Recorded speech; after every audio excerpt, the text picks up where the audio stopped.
Potret buruk wajah Indonesia seperti korupsi dan lainnya masih berseliweran di televisi dan sosial media. Tapi juga tidak sedikit sosok menginspirasi yang benar-benar mengabdi untuk negeri. Hanya saja tidak banyak yang tahu. Ini jejak mereka.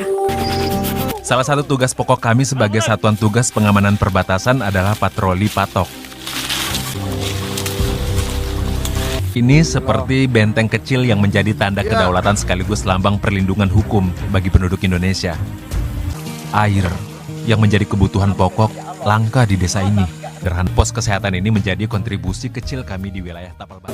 Sebagai aparatur sipil negara, loyal adalah salah satu nilai yang harus kita tanamkan.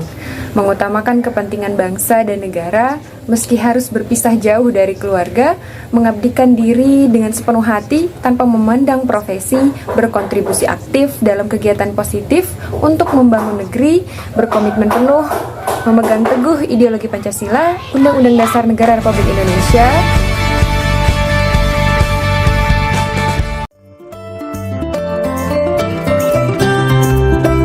Sebuah tujuan hidup telah aku tentukan. Inilah aku yang mencoba mencari makna pengabdian dalam perjalanan ini.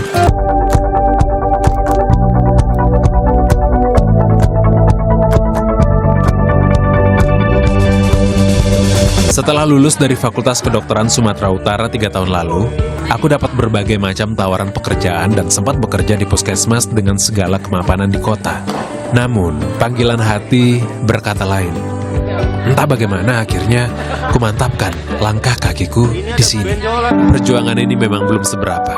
Layaknya membidik keinginan, menatap sebuah harapan. Semua proses memilih mengabdikan dirinya di daerah terpencil daripada tetap berada di perkotaan dengan segala kemapanannya adalah bentuk loyalitas yang ditunjukkan oleh Dr. Ihsan Budi. Indonesia yang sangat luas dengan segala keberagamannya ini masih membutuhkan Dr. Ihsan Budi lainnya.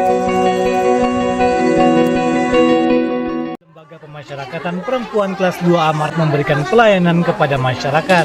Ya, dalam bertugas, ditambah kehadiran warga binaan pemasyarakatan mampu menjadi obat untuk saling berbagi rasa.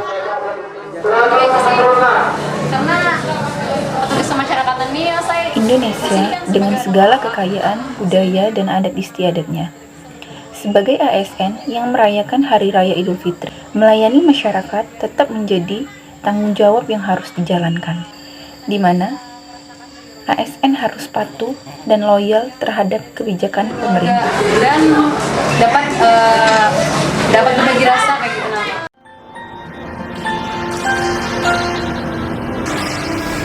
Dian Ingrawati adalah satu-satunya pegawai tunarungu yang tercatat sebagai ASN pertama kali diterima bekerja di lingkungan Kementerian Sosial.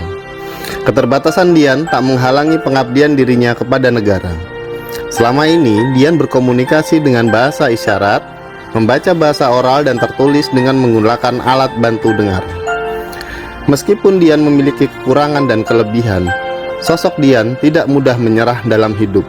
Ini bisa dibuktikan dengan segudang prestasi yang Dian capai.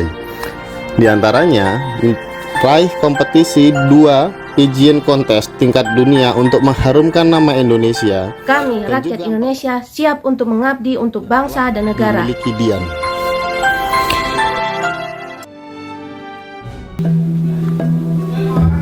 Kenalkan, saya Ibda Rohmat Trimarwoto, bekerja sebagai anggota Brimopolda Jatim.